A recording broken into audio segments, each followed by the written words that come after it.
해질녘이면 금빛 노을 대신 이웃집 옥상에 빨랫줄에 걸린 낡은 옷가지들이 먼저 시야에 들어오는 그런 동네였어요. 서울 변두리, 가파른 언덕배기에 위태롭게 자리 잡은 달동네는 마치 시간이 멈춘 듯 오래된 풍경을 고스란히 간직하고 있었죠. 미로처럼 얽힌 좁은 골목길을 따라 다닥다닥 붙은 집들은 대부분 낡은 슬레이트 지붕을 이고 있었고요. 담벼락 곳곳에는 세월의 때가 켜켜이 쌓여 있었답니다. 그 골목길 가장 깊숙한 곳, 이제는 더 갈 곳이 없을 것 같은 막다른 길목에 박순덕 할머니의 작은 집이 오독하니 자리하고 있었지요. 할머니는 이 집에서 한평생을 사셨어요. 젊은 시절 먼저 간 남편과 함께 맨손으로 고생하며 마련한 소중한 터전이었죠. 오목조목 귀여운 자식들을 낳아 기르고 웃고 울었던 수많은 날들의 추억이 고스란히 배어있는 곳이랍니다. 하지만 야속한 세월은 기다려주지 않았고 자식들은 저마다의 꿈을 찾아 도시로 혹은 더 먼 타향으로 둥지를 옮겨버렸네요. 이제는 명절이나 되어야 겨우 얼굴 한번 볼까 말까 한 자식들의 빈자리는 해가 갈수록 더 크게 느껴졌고 할머니 곁에는 빛바랜 사진첩 속에서나 환하게 웃고 있는 가족들과 깊어지는 외로움만이 친구처럼 남아 있었답니다. 할머니의 하루는 대체로 비슷하게 흘러갔어요. 새벽녘 창문으로 희미한 빛이 새어 들어오면 밤새 굳었던 몸을 겨우 일으켜 마당 구석의 작은 텃밭에 물을 주곤 했지요. 상추며 고추 같은 것들을 손수 키우는 재미가 그래도 쏠쏠했거든요. 아침 겸 점심으로는 찬밥에 물을 말아 어제 담근 열무김치 한 조각과 함께 후루룩 넘기곤 했고요. 오후가 되면 마루 끝에 멍하니 앉아 먼 산을 바라보거나 골목길 담벼락 아래 낡은 플라스틱 의자에 앉아 지나가는 동네 사람들과 강아지들을 구경하는 게 소일거리의 전부였어요. 가끔 다리가 덜 아픈 날에는 동네 경로당에 마시를 나가 다른 할머니들과 이야기꽃을 피우거나 동전 몇 입 걸고 화투를 치기도 했지만 그것도 점점 예전 같지 않았네요. 아이고, 삭신이야. 이놈의 무릎팍은 비가 오려나. 왜 이리 쑤셔대누? 할머니는 욱신거리는 무릎을 연신 주무르며 혼잣말처럼 푸념을 늘어놓곤 했어요. 하지만 할머니의 하소연을 들어줄 사람은 아무도 없었죠. 그저 텅 빈 집안을 맴돌다 쓰러지는 쓸쓸한 메아리 뿐이었답니다. 그렇게 조용하다 못해 적막하기까지 한 시간들이 하염없이 흘러가던 어느 초여름 날이었어요. 그날도 할머니는 점심을 먹고 나서 담벼락 아래 그늘진 곳에 의자를 놓고 앉아 꾸벅꾸벅 졸고 있었지요. 따사로운 햇살과 살랑이는 바람에 잠이 솔솔 왔거든요. 바로 그때였어요. 귓가에 아주 희미하게, 하지만 분명하게 야옹야옹하는 가냘픈 소리가 들려오는 거예요. 처음에는 내가 잘못 들었나 싶기도 하고 어쩌면 꿈결인가 싶어 그냥 무시하려 했죠. 하지만 소리는 그치지 않고 계속해서 들려왔어요. 마치 어미를 잃은 아기 고양이의 울음소리 같았답니다. 할머니는 스르르 무거운 눈꺼풀을 들어 올리고 소리가 나는 쪽으로 고개를 돌렸어요. 늘 그랬듯 쓰레기를 모아두는 담벼락 밑 검은 비닐봉지 더미 옆에 아주 작은 생명체 하나가 잔뜩 웅크리고 앉아있지 않겠어요? 온몸에 누런 빛이 도는 얼룩무늬 털을 가진 태어난 지 얼마 안 되어 보이는 아기 고양이였답니다. 녀석은 잔뜩 겁에 질린 눈으로 주위를 두리번거리며 연신 애처롭게 울고 있었죠. 저런 어디서 굴러 들어왔을까? 어미는 어디 가고 혼자 남았누? 할머니는 측은한 마음의 자리에서 일어나 고양이에게 조심스럽게 다가갔어요. 인기척을 느낀 아기 고양이는 화들짝 놀라며 잔뜩 경계하는 눈빛으로 할머니를 쏘아보더니 하악질까지 하며 뒷걸음질 쳤죠. 제 딴에는 위협한다고 하는 것이겠지만 그 모습이 어찌나 작고 위태로워 보이던지 할머니는 저도 모르게 픽 웃음이 나왔답니다. 아가, 괜찮다. 내가 해치려는 게 아니야. 배고파서 그러니? 할머니는 부드러운 목소리로 말을 건네며 천천히 다가갔지만 고양이는 더 이상 물러설 곳이 없다는 듯 담벼락에 등을 딱 붙이고 온몸을 벌벌 떨고 있었어요. 그 모습이 꼭 처음 낯선 곳에 왔을 때 어쩔 줄 몰라 하던 어린 시절의 자신을 보는 것 같아 할머니의 마음 한구석이 짠해졌답니다. 할머니는 더 이상 다가가지 않고 조용히 집으로 들어갔어요. 그리고는 냉장고에서 먹다 남은 멸치볶음 몇 조각과 찬밥을 조금 덜어 낡은 사기 그릇에 담아 나왔죠. 고양이가 놀라지 않도록 조금 떨어진 곳에 그릇을 내려놓고 다시 의자에 앉아 조용히 기다려 주었어요. 자, 배고프면 이거라도 먹으렴. 오늘은 이거밖에 없네. 아기 고양이는 여전히 경계심을 풀지 못하고 한참을 망설이는 듯 했어요.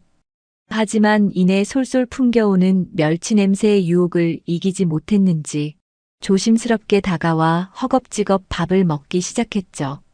얼마나 굶주렸던지 작은 몸통이 들썩거릴 정도로 정신없이 먹어치우는 모습에 할머니는 안쓰러운 마음을 금할 수 없었답니다. 오죽 배가 고팠으면 천천히 먹어라. 채알라. 밥을 다 먹고 난 고양이는 언제 그랬냐는 듯 다시 잽싸게 몸을 숨겨버렸어요. 하지만 그날 이후 아기 고양이는 매일 같은 시간에 할머니의 집 담벼락 밑을 찾아왔답니다. 할머니는 하루도 거르지 않고 녀석의 밥을 챙겨주었죠. 때로는 생선 대가리를, 때로는 달걀 노른자를, 또 어떤 날은 고깃점을 잘게 썰어주기도 했어요. 처음에는 밥만 먹고 쏜살같이 사라지던 녀석이 시간이 지나면서 조금씩 할머니 곁에 머무는 시간이 길어졌어요. 할머니가 마당에 나와 있으면 멀찍이서 지켜보기도 하고 할머니가 말을 걸면 대답이라도 하듯 야옹거리기도 했죠.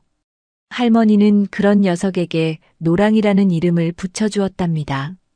노란빛이 도는 얼룩무늬 때문이기도 했지만 어쩐지 그 이름이 햇살처럼 따뜻하게 느껴졌기 때문이에요. 노랑아, 이리 와보렴. 괜찮다니까. 할머니가 손짓하며 부르면 노랑이는 망설이면서도 조금씩 할머니에게 다가왔어요. 그리고 마침내 어느 날 노랑이는 처음으로 할머니의 발치까지 다가와 코를 킁킁거리며 냄새를 맡더니 할머니의 다리에 슬며시 제 몸을 비비는 것이 아니겠어요? 그 순간 할머니는 세상을 다 얻은 듯 기뻤답니다. 아이고, 요 이쁜 녀석. 이제야 내 마음을 알아주는구나. 할머니는 떨리는 손으로 노랑이의 등을 조심스럽게 쓰다듬어 주었어요. 처음 느껴보는 사람의 손길에 노랑이는 잠시 움찔했지만 이내 기분이 좋은 듯 눈을 지그시 감고 가르랑거리는 소리를 내기 시작했죠. 그 작은 떨림과 따스한 온기가 할머니의 메마른 마음에 단비처럼 스며드는 것 같았답니다. 그날 이후 노랑이는 더 이상 길고양이가 아니었어요. 할머니의 유일한 가족이자 둘도 없는 친구가 되었죠. 겨울이 찾아오자 달동네의 바람은 유난히 매서웠어요. 낡은 집들의 틈새로 황소바람이 들이쳤고 밤이면 마당의 물통이 꽁꽁 얼어붙곤 했죠. 할머니는 얇은 담요 한 장으로는 추위를 막기 어려웠지만 자신의 걱정보다 노랑이가 더 걱정되었답니다. 저 어린 것이 이 추운 겨울을 어찌 날까 싶어서요. 노랑아, 밤에는 너무 춥다. 이리 들어와서 자려무나. 할머니는 노랑이를 집 안으로 들이려 했지만 그 녀석은 아직 실내에 들어오는 것은 영 낯선지 문 앞에서 망설이기만 했어요. 할머니는 하는 수 없이 창고에서 두툼한 솜이 든 낡은 방석을 찾아내고 자신의 오래된 스웨터를 그 위에 깔아 마루 및 양지 바른 곳에 노랑이만의 잠자리를 마련해 주었답니다.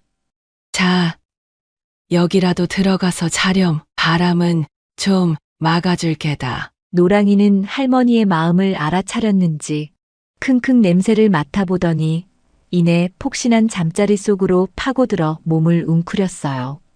그 모습을 보며 할머니는 비로소 마음을 놓을 수 있었죠. 그날 밤 할머니는 얇은 이불 속에서도 어쩐지 마음만은 따뜻하게 느껴졌답니다. 곁에 온기를 나눌 존재가 있다는 것만으로도 큰 위안이 되었으니까요. 봄이 오고 여름이 지나고 다시 가을이 찾아오는 동안 할머니와 노랑이의 유대는 더욱 깊어졌어요. 이제 노랑이는 할머니의 그림자처럼 늘 곁을 맴돌았죠.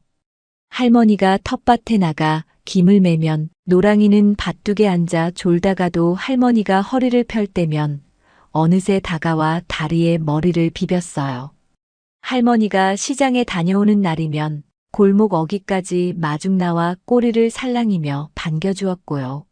아이고, 우리 노랑이, 할미, 기다렸어? 할머니가 장바구니에서 생선이라도 한 토막 꺼내주면 노랑이는 좋아서 어쩔 줄 몰라 하며 할머니 주위를 뱅뱅 돌았답니다. 밤이면 할머니는 마루에 앉아 노랑이를 무릎에 앉히고 두런두런 이야기를 들려주곤 했어요. 먼저 떠난 할아버지 이야기, 객지에 나가 사는 자식들 이야기, 젊은 시절 고생했던 이야기까지. 노랑이는 알아듣는지 못 알아듣는지 그저 할머니의 목소리에 귀를 기울이며 그릉그릉 골골송을 불렀죠. 그 소리가 할머니에게는 세상 어떤 음악보다 아름답게 들렸답니다. 어느덧 노랑이는 할머니의 삶 그 자체가 되었어요. 외로움을 달래주는 친구이자 힘든 세월을 함께 견뎌온 가족이었죠. 할머니는 생각했어요. 이 녀석이라도 없었으면 내가 이 적적한 세월을 어찌 버텼을꼬. 노랑이를 쓰다듬는 할머니의 손길에는 깊은 애정과 감사가 담겨 있었답니다. 두 존재는 그렇게 낡은 지붕 아래서 서로에게 기대어 조용하고 평화로운 날들을 보내고 있었어요. 그 평화가 곧 깨어지리라는 것은 꿈에도 생각하지 못한 채 말이죠. 가을볕이 유난히 따사롭게 느껴지던 어느 오후였어요. 할머니는 마루 끝에 걸터 앉아 물을 깎아 말랭이를 만들고 있었죠.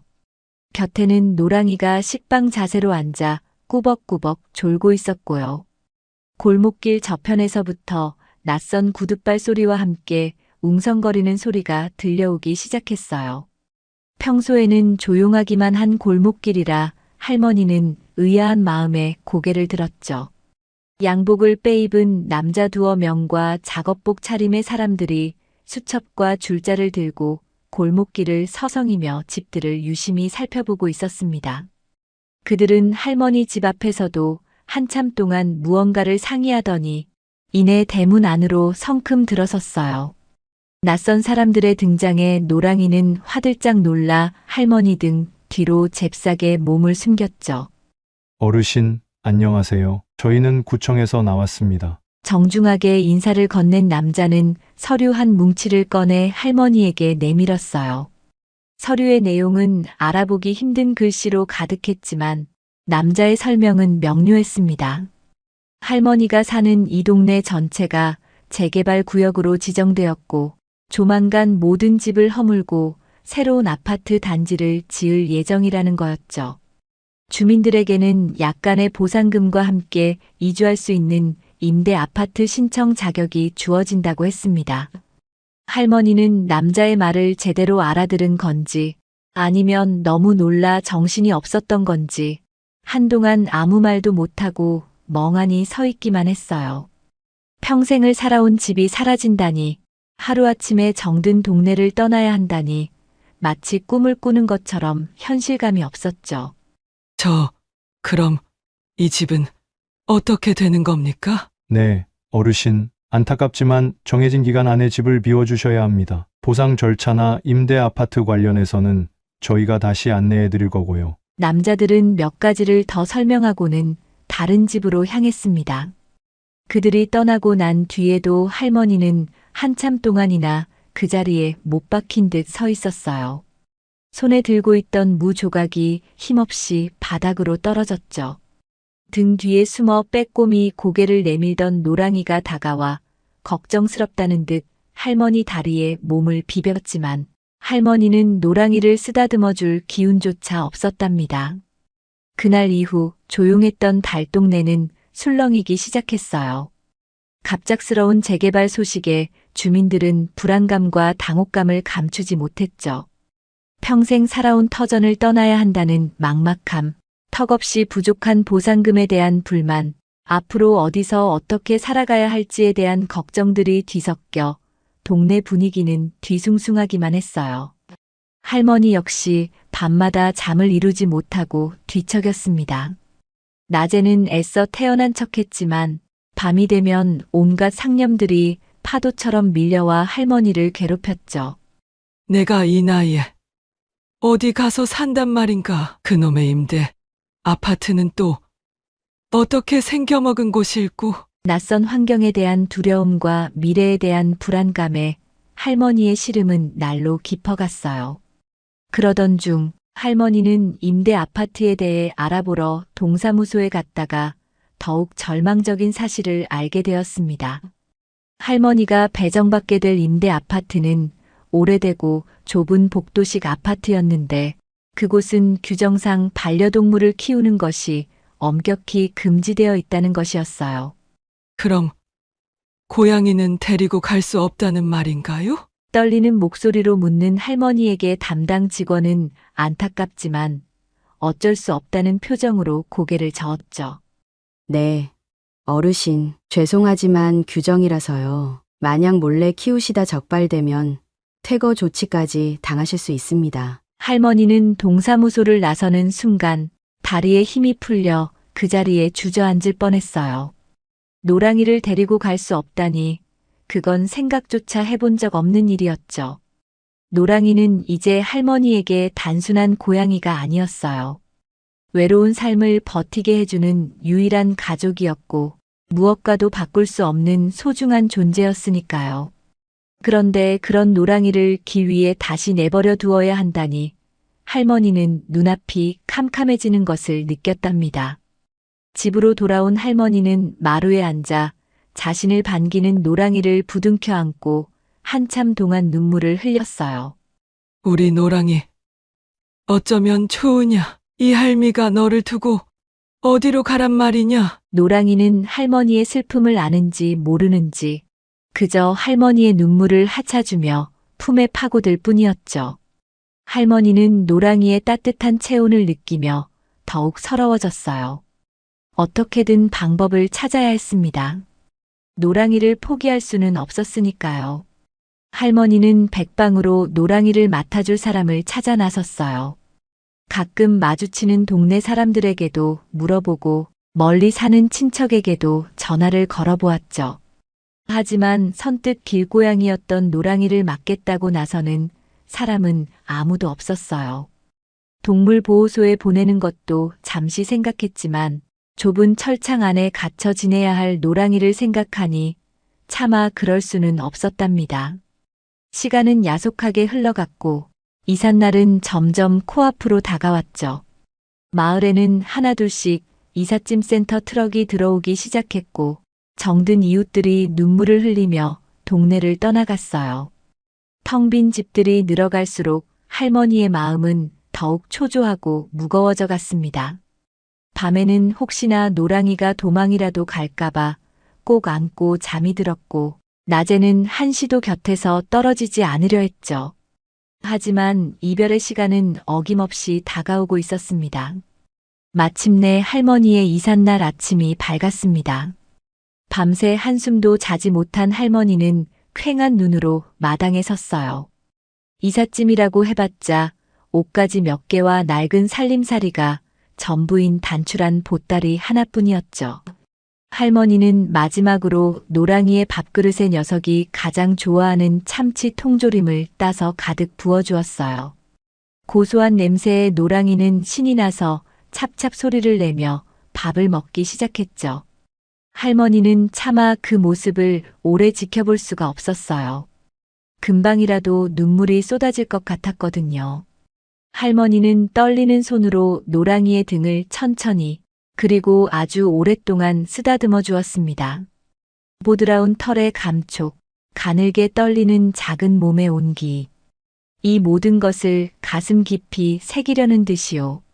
노랑아, 내 새끼, 부디 좋은 사람 만나거라. 할미가 미안하다. 정말 미안해. 목이 메어 더 이상 말이 나오지 않았어요. 할머니는 흐르는 눈물을 소매로 훔치며 애써 노랑이에게서 등을 돌렸습니다.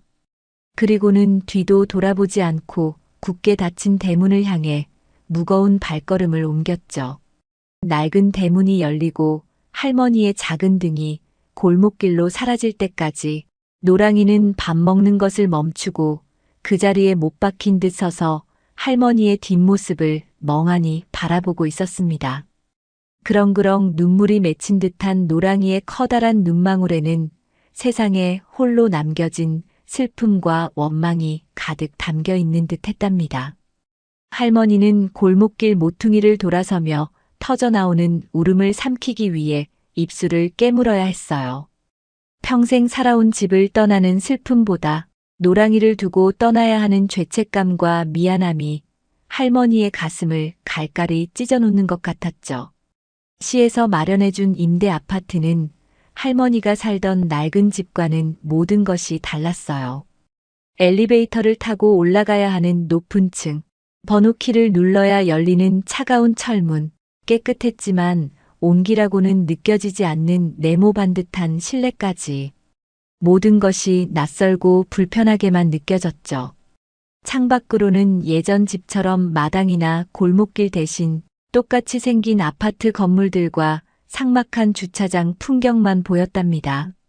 할머니는 며칠 동안 짐 정리도 제대로 하지 못한 채 방 안에 멍하니 앉아 시간을 보냈어요. 끼니 때가 되어도 입맛이 없어 밥술을 뜨는 둥 마는 둥 했고 밤이 되면 잠은 오지 않고 떠나온 달동네와 그곳에 홀로 남겨진 노랑이 생각만이 머릿속을 가득 채웠죠. 우리 노랑이 지금쯤 어디서 뭘 하고 있을까? 내가 준 밥 다 먹고 또 배고파 울고 있지는 않을까? 추운데 잠은 어디서 잘고 혹시 나쁜 사람에게 해코지라도 당하면 어쩌나? 꼬리에 꼬리를 무는 걱정과 불안은 할머니의 마음을 새까맣게 태웠어요. 노랑이를 두고 온 죄책감과 미안함은 무거운 돌덩이처럼 할머니의 가슴을 짓눌렀죠.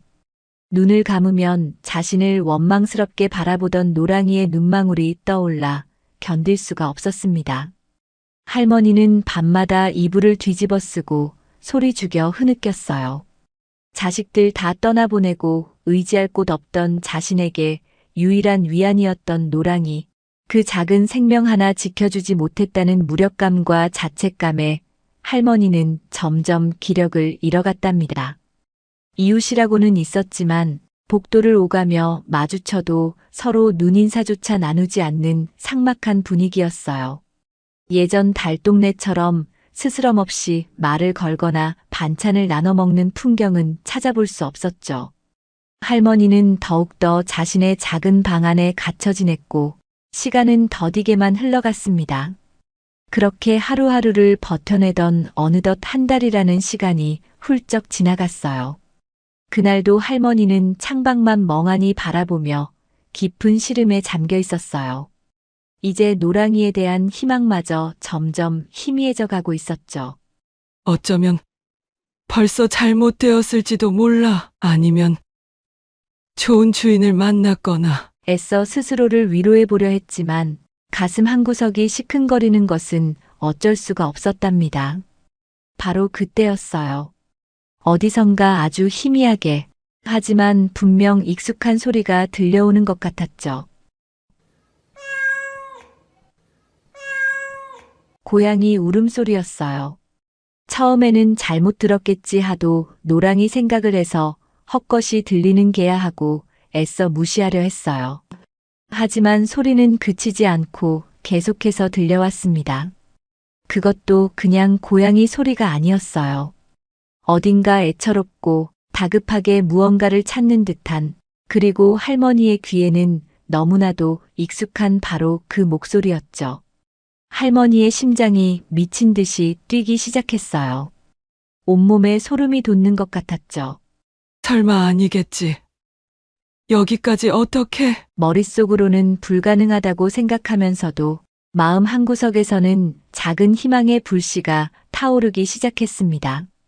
할머니는 자신도 모르게 벌떡 자리에서 일어나 떨리는 손으로 현관문을 열고 뛰쳐나갔어요.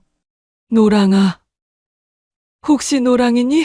할머니는 복도를 두리번거리며 애타게 이름을 불렀지만 소리는 복도가 아닌 아래쪽 화단 근처에서 들려오는 듯 했어요. 할머니는 비틀거리는 다리로 계단을 내려가 1층 화단으로 향했죠. 심장은 금방이라도 터져버릴 것 같았고 숨은 턱까지 차올랐지만 멈출 수가 없었어요. 소리가 들려오는 화단 구석으로 조심스럽게 다가가자 나뭇가지 아래 웅크리고 앉아있는 작은 형체가 눈에 들어왔어요. 온몸의 털은 푸석하고 흙먼지로 뒤덮여 얼룩덜룩했고 앙상하게 마른 몸은 금방이라도 쓰러질 듯 위태로워 보였죠. 하지만 그 모습은, 그 눈빛은 할머니가 그토록 애타게 그리워했던 바로 노랑이었습니다. 노랑아. 내 새끼, 정말 너 맞니?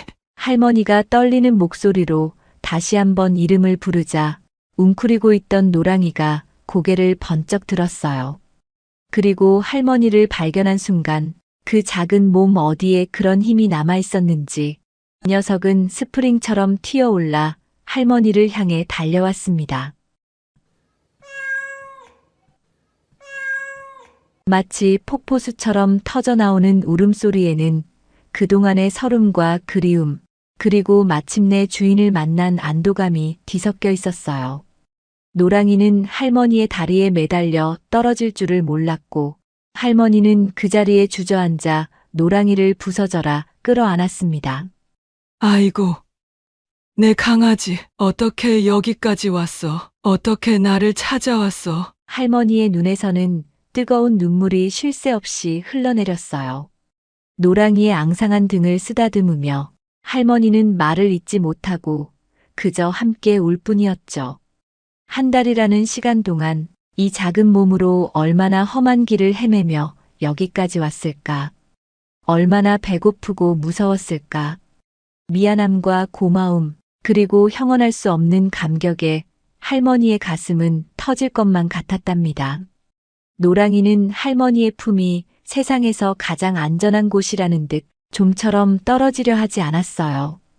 그저 할머니의 가슴에 얼굴을 파묻고 가끔씩 고개를 들어 할머니의 눈물을 하차 올릴 뿐이었죠. 한참 동안 서로의 온기를 느끼며 눈물로 재회한 할머니와 노랑이. 할머니는 문득 정신을 차렸습니다. 이곳은 노랑이가 있을 수 없는 곳이었죠. 안 된다.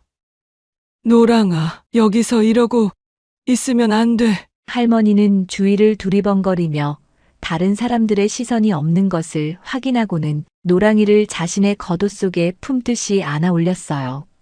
앙상했지만 제법 묵직한 무게가 느껴졌죠. 할머니는 노랑이를 다시는 잃어버릴 수 없다는 생각에 옷깃을 단단히 여미고 서둘러 자신의 아파트 안으로 향했습니다. 비록 불안하고 위태로운 동거가 될지라도 이 기적처럼 다시 만난 소중한 가족을 이제 다시는 놓칠 수 없었습니다. 할머니의 굳게 닫혔던 마음에 노랑이와의 재회는 한 줄기 따스한 햇살처럼 스며들고 있었답니다. 할머니의 작은 임대 아파트 방 안은 오랜만에 온기로 가득 차는 듯 했어요. 물론 그 온기는 혹여나 노랑이의 존재가 들킬까봐 문이란 문은 꼭꼭 걸어 잠그고 창문조차 마음 놓고 열지 못하는 불안감과 뒤섞여 있었지만요. 그래도 할머니는 노랑이가 다시 곁에 있다는 사실만으로도 세상을 다 얻은 듯 행복했답니다. 우선 할머니는 녀석을 깨끗하게 씻기는 일부터 시작했어요. 먼 길을 오느라 꼬질꼬질해진 노랑이를 따뜻한 물에 조심스럽게 담그자 녀석은 잔뜩 겁을 먹고 발버둥 쳤죠. 아이고, 괜찮다. 괜찮아. 할미가 깨끗하게 목욕시켜 줄게. 그래야 안 아프지. 할머니는 부드러운 목소리로 달래가며 구석구석 묵은 때를 씻어냈어요. 목욕을 마치고 보송보송한 수건으로 물기를 닦아주자 노랑이는 언제 그랬냐는 듯 할머니 품에 안겨 그릉그릉 소리를 내며 몸을 맡겼죠. 이 녀석의 몸은 정말 뼈만 앙상하게 남아 있었어요. 얼마나 굶주리고 고생했을까 생각하니 할머니는 또다시 눈시울이 뜨거워졌답니다. 그날부터 할머니는 노랑이의 건강을 회복시키는데 온 정성을 쏟았어요.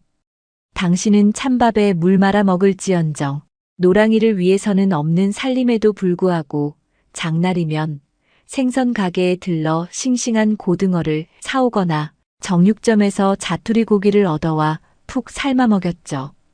덕분에 노랑이는 눈에 띄게 살이 오르고 털에도 윤기가 돌기 시작했어요.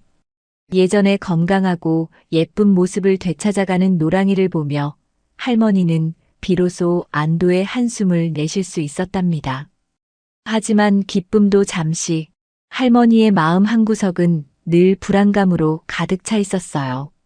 좁은 아파트에서 고양이를 숨기고 지내는 것은 여간 힘든 일이 아니었죠.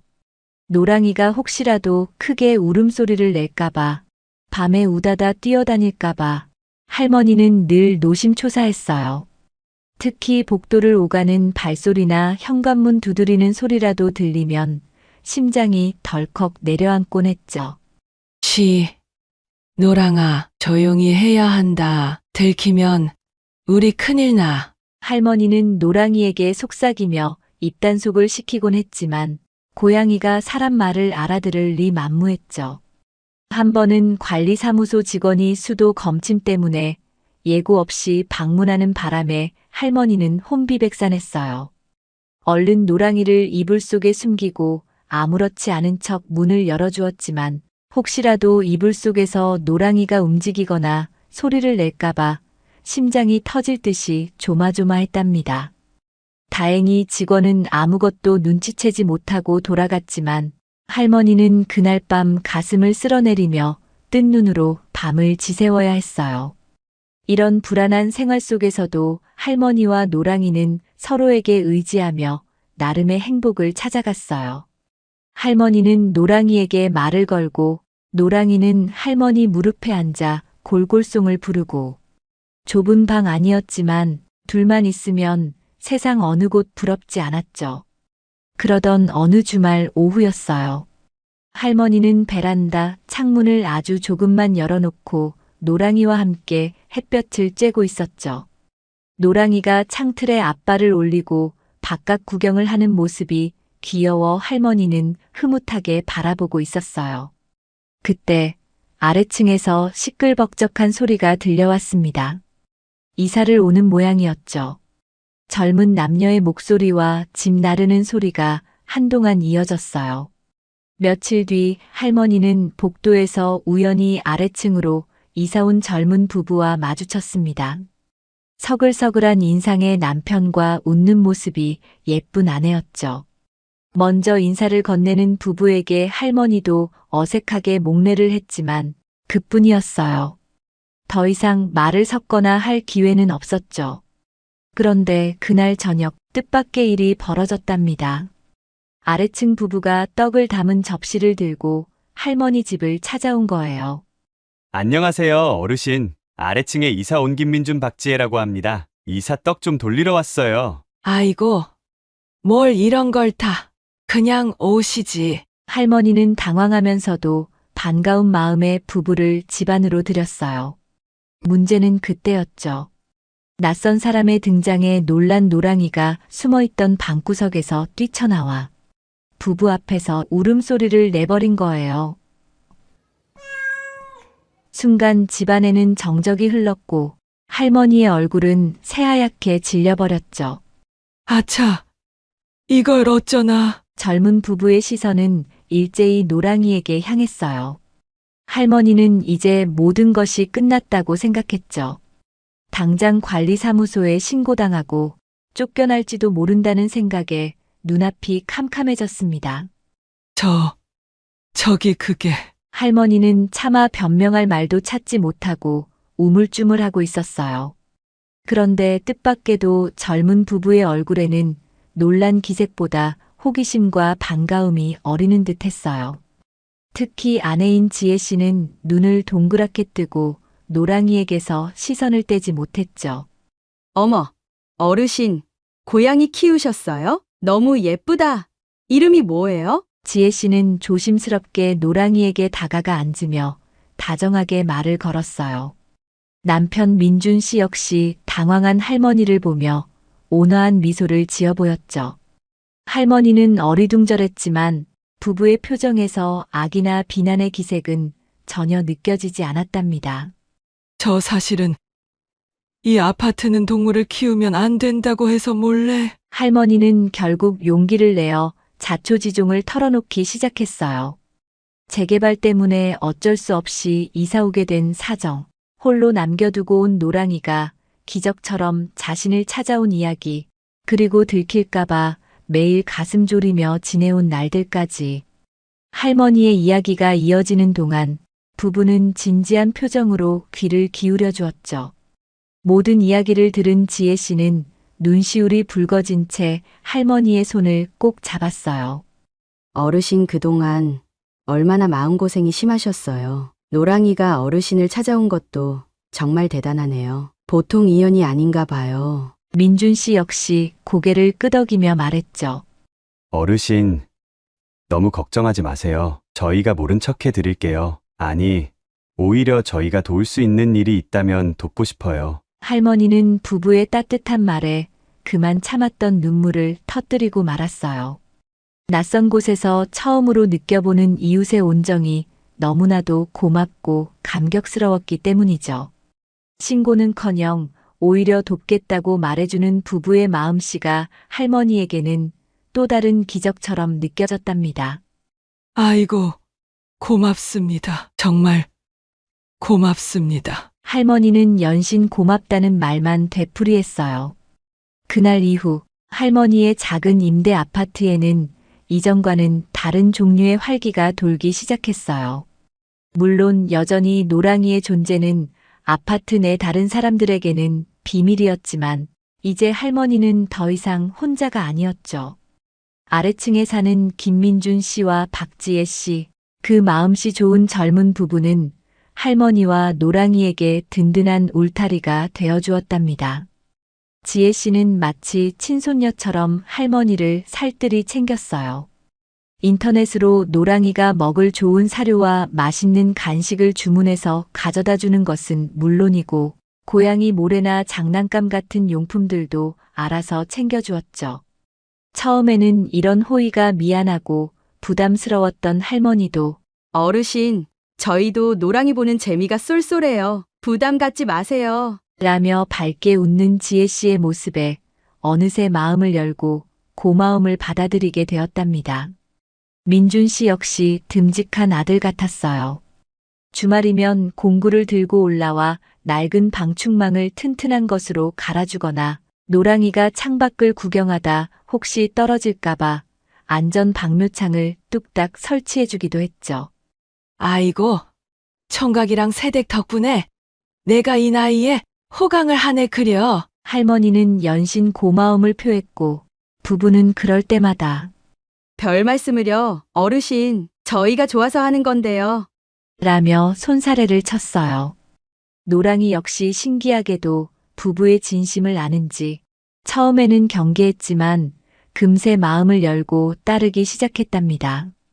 특히 지혜 씨가 노랑아, 이리 와봐. 하고 부르면 쪼르르 달려가 다리에 몸을 비비며 애교를 부리기도 했죠. 부부는 퇴근 후나 주말이면 종종 할머니 집에 들러 함께 저녁을 먹거나 TV를 보며 이야기꽃을 피웠어요. 할머니는 오랜만에 사람 사는 온기를 느끼며 외로움을 잊을 수 있었고 부부 역시 고향에 계신 부모님처럼 할머니를 따르며 서로에게 없어서는 안 될 존재가 되어갔죠. 그렇게 세 사람과 고양이 한 마리는 좁은 아파트 안에서 서로에게 의지하며 비밀스럽지만 따뜻한 나날들을 보내고 있었어요. 마치 그들만의 작은 성을 쌓은 것처럼요. 물론 불안감이 완전히 사라진 것은 아니었어요. 복도에서 나는 작은 소리에도 할머니와 부부는 가슴을 졸여야 했고, 노랑이가 혹시라도 크게 울거나 말썽을 피울까봐 늘 조심해야 했죠. 한 번은 옆집 아이가 시끄럽다며 경비실에 민원을 넣는 바람에 경비원이 집집마다 확인하러 다니는 소동이 벌어지기도 했답니다. 그때 할머니와 부부는 노랑이를 옷장 깊숙이 숨겨놓고 얼마나 가슴을 졸였는지 몰라요. 다행히 별일 없이 넘어갔지만 그런 아슬아슬한 순간들은 그들의 비밀스러운 유대를 더욱 단단하게 만들어 주었죠. 시간은 흘러 어느덧 늦가을로 접어들고 있었어요. 아침 저녁으로 제법 쌀쌀한 바람이 불어왔고 할머니는 창고 깊숙이 넣어두었던 두툼한 겨울 이불을 꺼냈죠. 노랑이도 이제 아파트 생활에 제법 익숙해져서 낮에는 할머니 무릎 위에서 낮잠을 자고 밤에는 캣타워 꼭대기에 올라가 창밖을 구경하는 것이 일과가 되었답니다. 모든 것이 평화롭고 안정적으로 느껴졌어요. 할머니는 이 소소한 행복이 오래도록 계속되기를 간절히 바랐죠. 하지만 잔인한 운명은 그들의 작은 행복마저 시샘했던 걸까요? 며칠 전부터 노랑이의 상태가 조금 이상하다는 것을 할머니는 느끼고 있었어요. 평소에는 밥 때만 되면 야옹거리며 보채던 녀석이 통 입맛이 없는지 사료 그릇을 멀리했고 좋아하던 간식을 줘도 시큰둥했죠. 잠자는 시간도 부쩍 늘었고 예전처럼 활발하게 뛰어다니는 모습도 보기 힘들었어요. 노랑아, 왜 그러니? 어디 아픈 게냐? 할머니는 걱정스러운 마음에 노랑이를 안아들고 이곳저곳 살펴보았지만 겉으로 보기에는 별다른 이상이 없어 보였어요. 요즘 날이 추워져서 기운이 없나 보다. 할머니는 대수롭지 않게 생각하려 애썼지만 마음 한구석의 불안감은 쉬이 가시지 않았죠. 그리고 바로 어젯밤이었어요. 불안한 예감은 결국 현실이 되고 말았습니다. 할머니가 잠든 사이 노랑이가 갑자기 숨막히는 소리를 내며 괴로워하기 시작한 거예요. 깜짝 놀라 잠에서 깬 할머니는 불을 켜고 노랑이를 살폈어요. 녀석은 숨을 제대로 쉬지 못하고 입가에는 허연 거품까지 물고 있었죠. 온몸은 불덩이처럼 뜨거웠고 축 늘어진 몸은 힘없이 떨리고 있었답니다. 노랑아, 노랑아, 정신 차려. 왜 그래? 할머니는 너무 놀라 손발이 떨리고 눈앞이 캄캄해졌어요. 당장 병원에 데려가야 한다는 생각밖에 들지 않았지만 시계는 이미 자정을 훌쩍 넘긴 시간을 가리키고 있었죠. 이 밤중에 문을 연 동물병원이 있을 리 만무했고 할머니 혼자서는 꼼짝없이 노랑이를 안고 발만 동동 구를 수밖에 없었어요. 이러다 정말 노랑이를 잃게 되는 것은 아닐까 하는 끔찍한 공포가 할머니를 덮쳐왔습니다. 안 된다. 노랑아, 제발 죽으면 안 돼. 할머니는 울먹이며 노랑이의 이름을 애타게 불렀지만 녀석의 상태는 점점 더 나빠지는 것 같았어요. 바로 그때 할머니의 머릿속에 아래층 젊은 부부가 떠올랐습니다. 지금 기댈 수 있는 사람은 그들 뿐이었죠. 할머니는 떨리는 손으로 전화기를 들고 아래층으로 전화를 걸었어요. 몇 번의 신호음 끝에 잠결인 듯한 민준 씨의 목소리가 들려왔죠. 여보세요? 아이고, 총각, 나 순덕이 할미인데 미안해요. 이 밤중에. 할머니는 차마 말을 잇지 못하고 울음부터 터뜨렸어요. 전화기 너머로 당황한 민준 씨의 목소리와 옆에서 걱정스럽게 묻는 지혜 씨의 목소리가 들려왔죠. 어르신, 무슨 일이세요? 괜찮으세요? 우리 노랑이가 이상해요. 숨을 잘 못 쉬고 죽을 것 같아요. 어떡해요? 상황을 파악한 민준 씨의 목소리가 다급해졌어요. 어르신, 잠시만 기다리세요. 저희 금방 올라갈게요. 전화가 끊기고 얼마 지나지 않아 현관문 두드리는 소리와 함께 민준 씨와 지혜 씨가 잠옷 바람으로 뛰어 올라왔습니다. 방 안에 쓰러져 있는 노랑이와 넋이 나간 채 울고 있는 할머니를 본 부부의 얼굴도 하얗게 질렸죠.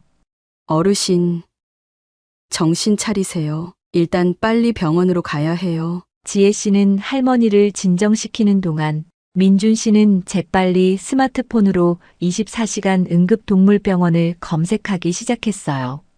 다행히 차로 30분 정도 거리에 있는 병원을 찾아냈죠. 찾았어요. 어르신, 어서 노랑이 안고 내려가시죠. 제가 차 가지고 올게요. 지혜 씨는 급하게 이동 가방을 챙겨 노랑이를 조심스럽게 넣었고 할머니를 부축하며 함께 아래층으로 내려갔어요. 민준 씨는 이미 지하 주차장에서 차를 대기시켜 놓고 있었죠. 세 사람은 노랑이를 태우고 칠흑 같은 밤길을 달려 병원으로 향했습니다. 차 안에는 무거운 침묵만이 흘렀어요. 할머니는 이동 가방 속에서 가쁜 숨을 몰아쉬는 노랑이를 내려다보며 하염없이 눈물만 흘렸고 지혜 씨는 그런 할머니의 등을 계속해서 쓸어주며 위로했죠. 민준 씨는 굳은 표정으로 최대한 빨리 병원에 도착하기 위해 엑셀을 밟았습니다. 제발, 우리 노랑이 좀 살려주세요. 할머니는 속으로 간절히 기도했습니다. 30분이라는 시간이 마치 3년처럼 길게 느껴졌죠. 마침내 병원에 도착하여 허둥지둥 응급실로 들어섰을 때 할머니는 다리에 힘이 풀려 그 자리에 쓰러질 뻔했습니다.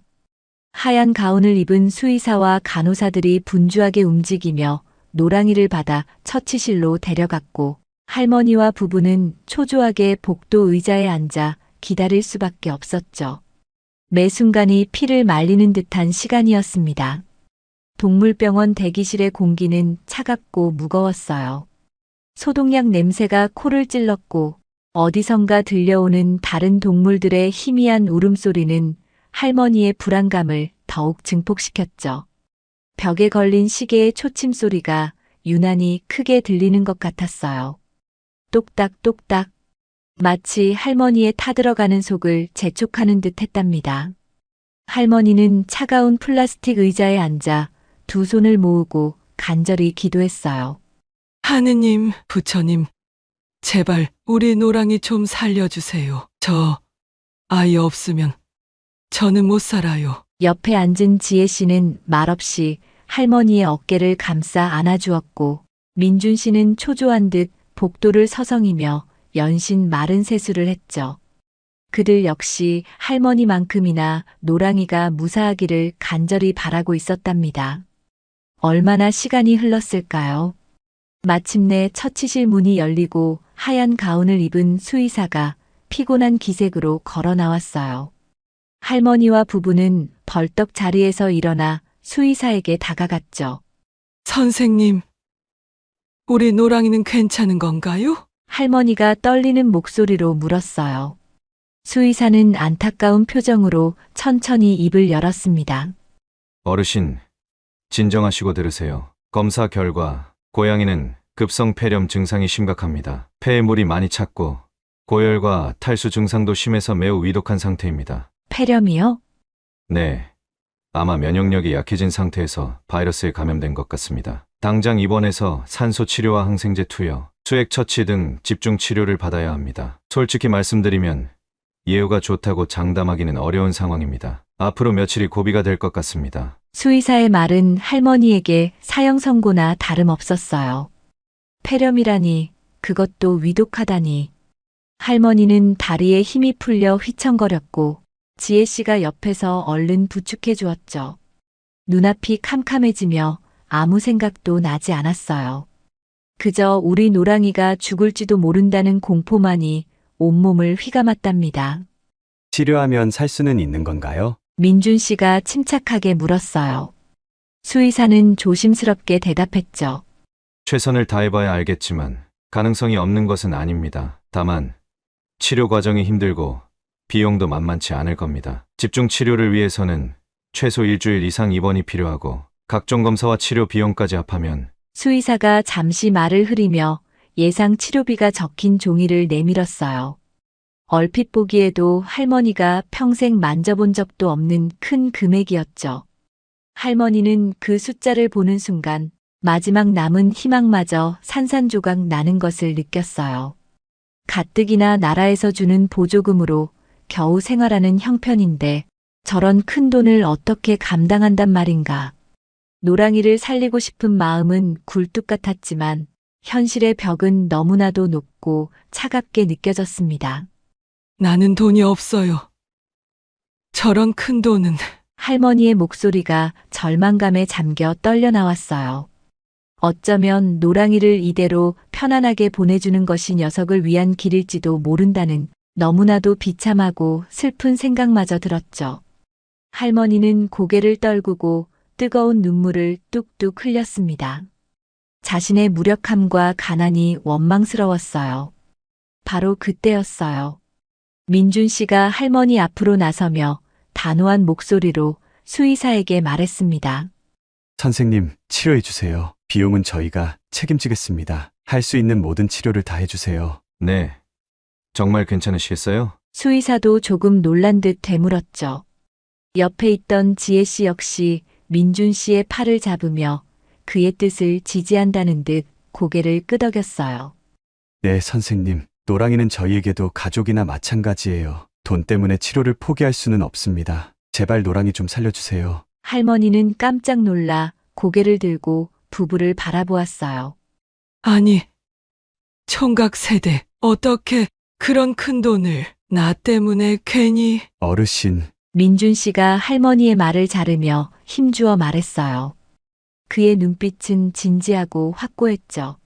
돈 걱정은 정말 하지 마세요. 저희가 모아둔 돈도 좀 있고 부족하면 대출이라도 받으면 돼요. 지금은 노랑이 살리는 게 먼저잖아요. 노랑이가 어르신께 얼마나 소중한 존재인지 저희도 잘 알아요. 그리고 이제 저희에게도 소중한 가족이에요. 그러니까 저희 믿고 아무 걱정하지 마세요. 지혜 씨도 할머니의 손을 다시 꼭 잡으며 말했죠. 맞아요, 어르신. 노랑이 꼭 건강하게 다시 어르신 품으로 돌아갈 수 있을 거예요. 저희가 함께 기도하고 도울게요. 혼자 힘들어하지 마세요. 젊은 부부의 조건 없는 진심과 헌신 앞에서 할머니는 또다시 뜨거운 눈물을 쏟아냈어요. 핏줄 하나 섞이지 않은 남남인데 어떻게 이렇게까지 자신과 노랑이를 위해 줄 수 있는지 미안함과 고마움이 뒤섞여 할머니는 차마 말을 잇지 못하고 그저 고개만 숙인 채 어깨를 들썩였습니다. 캄캄한 절망 속에서 부부는 할머니에게 한 줄기 빛과 같은 존재였죠. 결국 노랑이는 집중 치료를 위해 입원하게 되었습니다. 작은 산소 공급 장치가 달린 입원실 유리창 너머로 힘겹게 숨을 쉬고 있는 노랑이의 모습을 보며 할머니는 또 한 번 가슴이 미어졌어요. 하지만 이제 곁에는 든든한 부부가 함께 있었기에 할머니는 희망의 끈을 놓지 않을 수 있었답니다. 그날 밤 할머니는 부부의 간곡한 설득에 겨우 집으로 돌아왔지만 잠을 이룰 리 만무했죠. 부부는 병원에 남아 노랑이 곁을 지켰고 밤새 할머니에게 노랑이의 상태를 문자로 알려주며 안심시켰습니다. 그렇게 할머니와 부부 그리고 병상에 누운 노랑이의 힘겨운 싸움이 시작되었습니다. 매일매일 피를 말리는 듯한 기다림 속에서도 세 사람은 서로에게 의지하며 노랑이가 다시 건강하게 돌아올 날만을 간절히 기도하고 또 기도했답니다. 그렇게 노랑이가 차가운 병원 입원실에 머물게 된 후 할머니의 시간은 더디고 고통스럽게 흘러갔어요. 매일 아침 눈을 뜨면 가장 먼저 노랑이가 괜찮은지 걱정하는 마음으로 하루를 시작했고 밤에는 행여나 나쁜 소식이 들려올까봐 깊은 잠을 이루지 못했죠. 할머니는 하루에도 몇 번씩 작은 입원실 유리창 너머로 힘겹게 숨쉬는 노랑이를 들여다보며 눈물지었습니다. 산소 마스크를 쓴 채 미동도 없이 누워있는 노랑이를 볼 때면 금방이라도 숨이 멎을 것만 같아 가슴이 철렁 내려앉곤 했답니다. 노랑아, 힘내야 한다. 할미가 여기서 기다리고 있다. 할머니는 유리창에 손을 대고 애타게 속삭였지만 노랑이는 그저 가쁜 숨만 몰아쉴 뿐이었죠. 식사는 여전히 제대로 넘어가지 않았고 할머니는 눈에 띄게 수척해져 갔어요. 하지만 그런 할머니 곁을 젊은 부부가 그림자처럼 지켜주었습니다.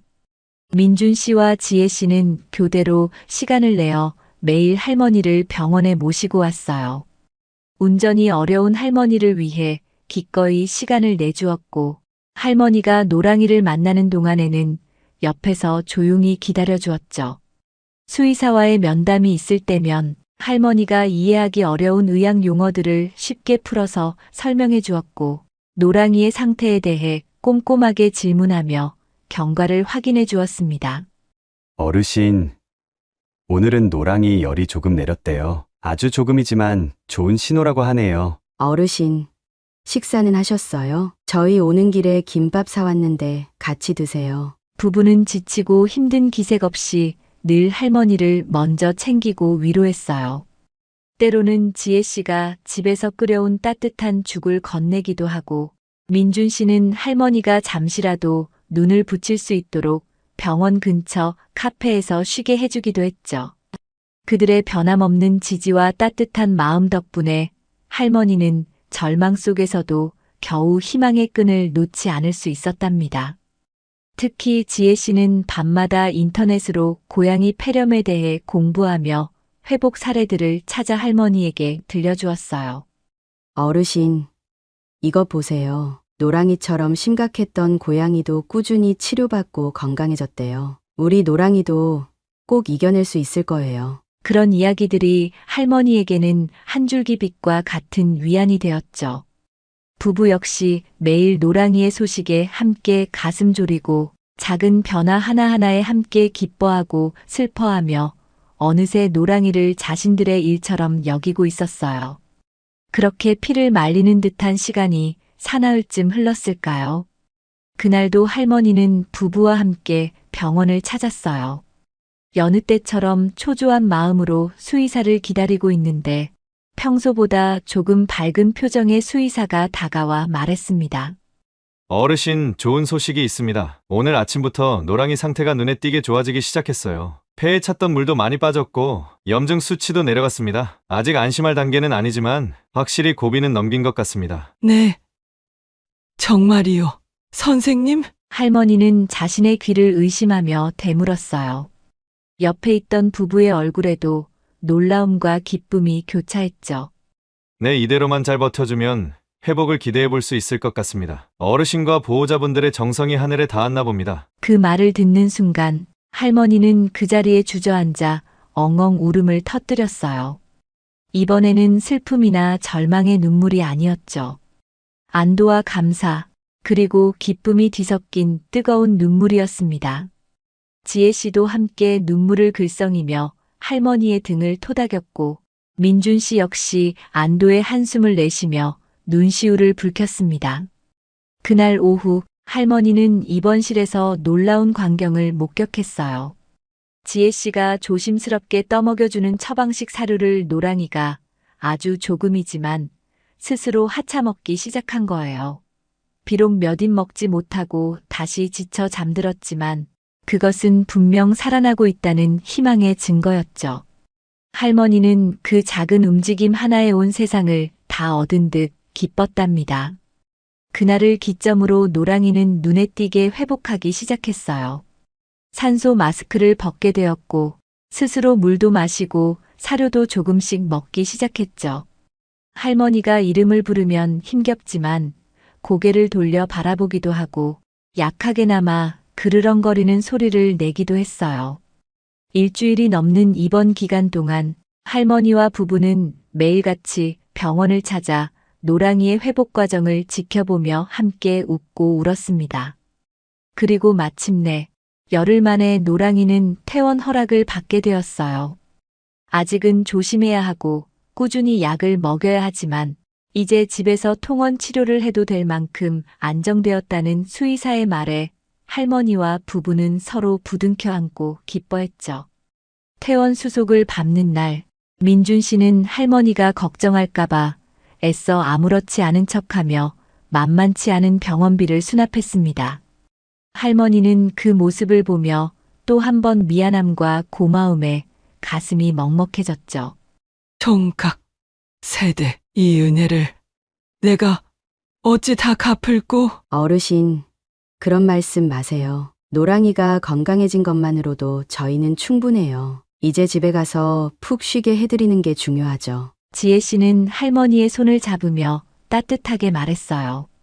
세 사람은 마침내 건강을 되찾은 노랑이를 이동 가방에 조심스럽게 넣어 병원을 나섰습니다. 열흘 전 절망적인 마음으로 들어섰던 병원 문을 나서는 발걸음은 더없이 가볍고 행복했답니다. 집으로 돌아오는 차 안은 따뜻한 침묵과 평화로운 기운으로 가득했어요. 할머니는 가방 속에서 새근새근 잠든 노랑이를 연신 쓰다듬었고 부부는 그런 할머니와 노랑이를 보며 흐뭇한 미소를 지었죠. 마침내 아파트에 도착하여 익숙한 집 안으로 들어서자 노랑이는 잠시 주변을 두리번거리더니 이내 안심한 듯 할머니가 마련해준 따뜻한 방석 위에 자리를 잡고 깊은 잠에 빠져들었습니다. 그 평화로운 모습을 바라보는 할머니의 눈에는 다시 한번 감사의 눈물이 고였어요. 그날 저녁 부부는 할머니와 함께 조촐한 퇴원 축하 파티를 열었습니다. 지혜 씨가 정성껏 끓인 미역국과 맛있는 반찬들을 함께 나누며 세 사람은 그동안의 마음고생을 이야기하고 서로를 격려하며 웃음꽃을 피웠죠. 노랑이는 할머니 곁에 꼭 붙어 잠들어 있었고요. 노랑이가 겪었던 죽음의 고비는 할머니와 젊은 부부의 관계를 더욱 끈끈하게 만들어 주었어요. 그들은 이제 단순한 이웃이나 비밀을 공유하는 사이를 넘어 힘든 시간을 함께 이겨내고 서로의 아픔을 보듬어주는 진정한 가족이 되어 있었답니다. 핏줄은 달랐지만 서로를 향한 마음과 노랑이를 향한 사랑은 그 어떤 가족보다 깊고 단단했죠. 삭막했던 임대 아파트의 작은 방 안에서 기적처럼 다시 피어난 생명과 함께 새로운 희망이 조용히 움트고 있었습니다. 노랑이가 기적처럼 건강을 되찾아 집으로 돌아온 후 할머니의 작은 아파트에는 이전과는 비교할 수 없는 평화와 안온함이 찾아왔어요.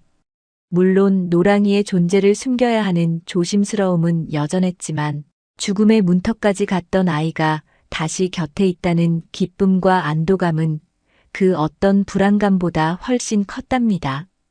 할머니는 매일 아침 눈을 뜨면 제 옆에서 새근새근 잠든 노랑이를 확인하는 것으로 하루를 시작했고 그 작은 온기만으로도 세상을 다 가진 듯 든든하고 행복했죠.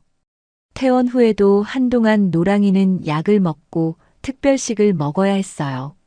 할머니는 혹여 시간을 놓칠세라 알람까지 맞춰놓고 꼬박꼬박 약을 챙겨 먹였고 지혜 씨가 인터넷으로 주문해준 처방식 사료를 따뜻한 물에 불려 정성껏 떠먹여 주었죠. 아직 기운이 없는 노랑이를 위해 할머니는 하루 종일 곁을 지키며 보살폈습니다. 무릎에 앉혀 부드럽게 털을 빗겨주거나 나지막한 목소리로 옛날 이야기를 들려주기도 했어요. 노랑이는 그런 할머니의 손길과 목소리에 안심하며 조금씩 기력을 회복해 나갔답니다. 젊은 부부의 보살핌은 퇴원 후에도 계속되었어요. 지혜 씨는 퇴근길에 거의 매일 들러 노랑이 상태를 확인하고 할머니와 저녁 식사를 함께 했고, 민준 씨는 주말이면 할머니를 모시고 노랑이의 통원 치료를 위해 병원에 다녀오는 일을 도맡았죠. 그들은 더 이상 단순한 이웃이 아니었어요. 할머니에게는 잃어버렸던 자식들이 다시 돌아온 것 같았고, 부부에게는 타양살이의 외로움을 달래주는 따뜻한 할머니이자 귀여운 조카 노랑이가 생긴 셈이었죠. 어느덧 시간이 흘러 겨울이 깊어졌어요. 창밖에는 차가운 바람이 쌩쌩 불었지만 할머니의 작은 아파트 안은 세 사람과 한 마리의 온기로 아늑하기만 했답니다. 노랑이는 이제 완전히 건강을 되찾아 예전처럼 활발하게 집안을 돌아다녔어요. 할머니가 뜨개질을 하면 털실 뭉치를 굴리며 장난을 치고 민준 씨가 가져다 준 캣타워 꼭대기에 올라가 위풍당당하게 아래를 내려다보기도 했죠. 그 모습이 어찌나 귀엽고 사랑스러운지 할머니와 부부는 노랑이의 재롱에 시간 가는 줄 몰랐답니다. 이제 그들은 스스럼 없이 서로의 집을 드나들며 기쁨과 슬픔을 함께 나누는 진정한 가족이 되었어요. 할머니는 부부의 생일이면 서툰 솜씨로나마 잡채를 만들어 대접했고, 명절이면 함께 모여 앉아 송편을 빚거나 전을 부쳤죠. 부부 역시 할머니 생신에는 예쁜 내복을 선물하고 작은 케이크에 촛불을 밝히며 축하해드렸고, 어버이날에는 카네이션을 달아드리며 감사의 마음을 전했어요. 노랑이 역시 그들 사이에서 사랑받는 막내 역할을 톡톡히 했답니다. 어르신, 저희 다음 주 주말에 부모님 댁에 내려가는데 혹시 같이 가시겠어요? 저희 엄마가 어르신 꼭 한번 뵙고 싶다고 하셔서요. 아이고, 내가 염치 없게 어딜 따라간다고. 괜찮아요. 마음만으로도 고맙지? 에이, 어르신. 저희 부모님도 어르신 이야기 많이 들으셔서 친할머니처럼 생각하세요. 노랑이는 저희가 맡을 테니 걱정 마시고 같이 가요. 맛있는 것도 많이 드시고요. 지혜 씨의 살가운 권유에 할머니는 결국 못 이기는 척 고개를 끄덕였고, 그렇게 부모님 댁에 함께 내려가 극진한 대접을 받고 돌아오기도 했죠. 낯선 아파트에서 외롭게 지내던 할머니에게는 꿈만 같은 변화였어요. 이제 할머니의 얼굴에서는 깊었던 주름 사이로 환한 웃음이 떠나질 않았고, 표정도 몰라보게 밝아졌답니다. 그러던 어느 봄날, 지혜 씨가 수줍은 얼굴로 할머니에게 기쁜 소식을 전했어요. 뱃속에 아기가 생겼다는 거였죠. 할머니는 자신의 일처럼 기뻐하며 지혜 씨의 손을 꼭 잡고 축하해 주었어요. 아이고, 새댁. 정말 잘 됐네. 정말 잘 됐어. 복덩이가 굴러 들어왔구나. 그날부터 할머니에게는 새로운 즐거움이 생겼답니다. 태어날 아기를 위해 고운 색실로 작은 베넷 저고리와 손싸개, 발싸개를 뜨기 시작한 거예요. 서툴지만 한 땀 한 땀 정성을 다해 뜨개질하는 할머니의 모습은 세상 누구보다 행복해 보였죠. 노랑이는 그런 할머니 옆에 가만히 앉아 실뭉치를 가지고 장난을 치며 재롱을 부렸고요. 시간은 또 흘러 아파트 창밖으로 보이는 풍경에도 푸른 잎이 돋아나고 꽃이 피기 시작했어요. 노랑이의 존재는 여전히 그들만의 비밀이었지만 이제 예전처럼 불안하거나 초조하지는 않았답니다. 혹시라도 누군가 알게 된다 해도 이제는 함께 맞설 수 있는 든든한 가족이 곁에 있었으니까요. 그리고 신기하게도 할머니와 부부의 따뜻한 관계는 삭막했던 아파트 복도에도 조금씩 온기를 불어넣는 듯 했어요. 가끔 마주치는 다른 이웃들의 표정도 전보다 부드러워진 것 같았고, 아주 가끔이지만 먼저 인사를 건네오는 사람도 생겨났죠. 어느덧 해가 뉘엿뉘엿 넘어가는 저녁 시간이었어요. 할머니는 베란다 의자에 앉아 뜨개질을 하고 있었고, 노랑이는 할머니 무릎 위에서 골골송을 부르며 잠들어 있었죠. 아래층 부부가 퇴근하고 돌아와 할머니 집에 들렀어요. 세 사람은 마루에 둘러앉아 지혜 씨가 사온 찐빵을 나눠 먹으며 도란도란 이야기를 나누었습니다. 어르신, 다음 주에 병원 가는데 뭐 필요한 거 없으세요? 괜찮아요. 지난번에 사다 준 영양제도 아직 많이 남았는디. 그래도 혹시 불편하신 거 있으면 바로 말씀하세요. 아셨죠? 알았어. 자네들 덕분에 내가 요즘 아주 편하게 산다네. 할머니는 부부를 바라보며 진심으로 감사한 마음을 전했어요. 부부는 환하게 웃으며 할머니의 어깨를 주물러 드렸죠. 창밖으로는 노을이 붉게 물들고 있었고, 방 안에는 세 사람의 웃음소리와 노랑이의 평화로운 숨소리가 가득했습니다. 할머니는 문득 지난 날들을 떠올렸어요. 모든 것을 잃고 낯선 곳에 홀로 내던져졌을 때의 막막함과 외로움, 노랑이를 다시 만났을 때의 기적 같은 기쁨, 그리고 노랑이가 아팠을 때의 절망과 그것을 함께 이겨내며 얻은 소중한 인연까지.